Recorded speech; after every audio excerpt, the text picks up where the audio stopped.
anaknya di rumah punya tafsir, ya terjemah Al-Quran, itu buka surat Al-Anbiya, buka ayat 1 hatta ila akhiriha, sampai akhir dibuka. Di situ ya dibuka tuh sama Allah.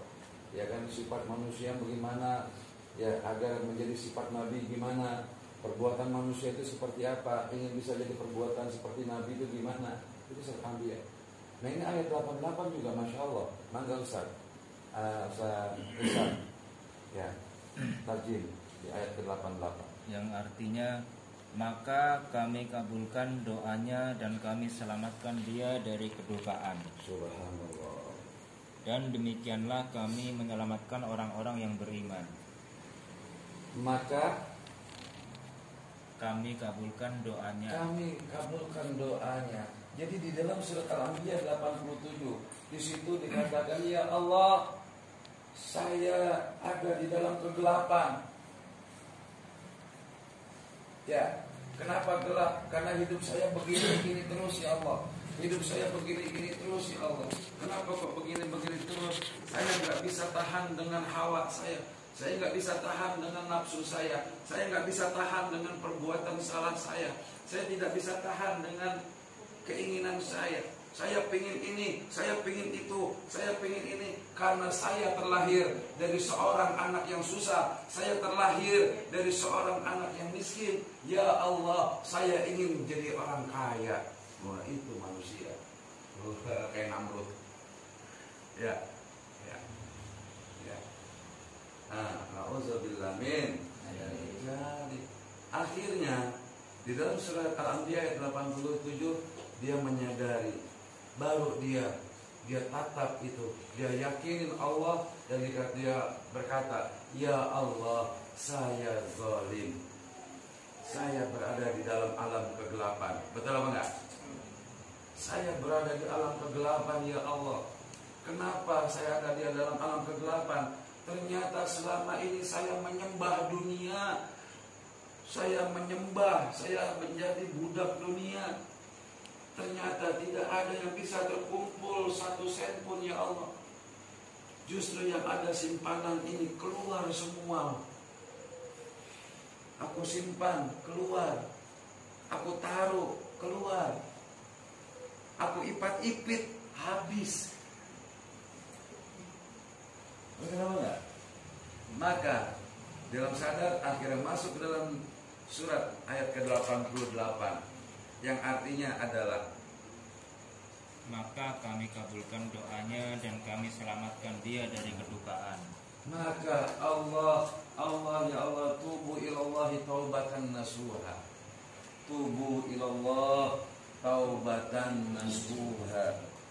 Akhirnya si fulan tadi dia betul-betul mengakui di hadapan Allah dalam kegelapannya, dan dia mengakui bahwa ya Allah, saya ini telah menjadi hamba yang zalim. Zalim ya Allah, saya zalim kepada diri sendiri, saya zalim kepada istri, saya zalim kepada anak.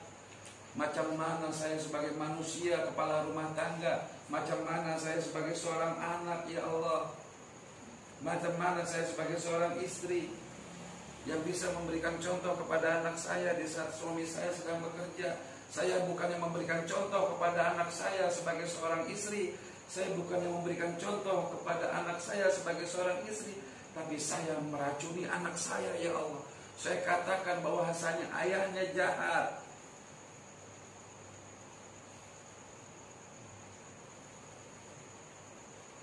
Ayahmu tidak peduli olehmu. Ya Allah, saya sebagai suami, malam ini, malam akhir Desember, saya berkumpul di Mahat Yesus Kariman ya Allah. Hamba bertaubat, tubu ilallahi taubatan nasuha, agar Januari hamba mulai dengan pencerahan yang lebih mulia di hadapan Allah. Amin Allahumma amin. Ya. Akhirnya dikabul. Ya, dikabul. Kami kata Allah, aku akan kabulkan apa permohonan. Betul. Lanjutin. Dan demikianlah kami menyelamatkan orang-orang yang beriman.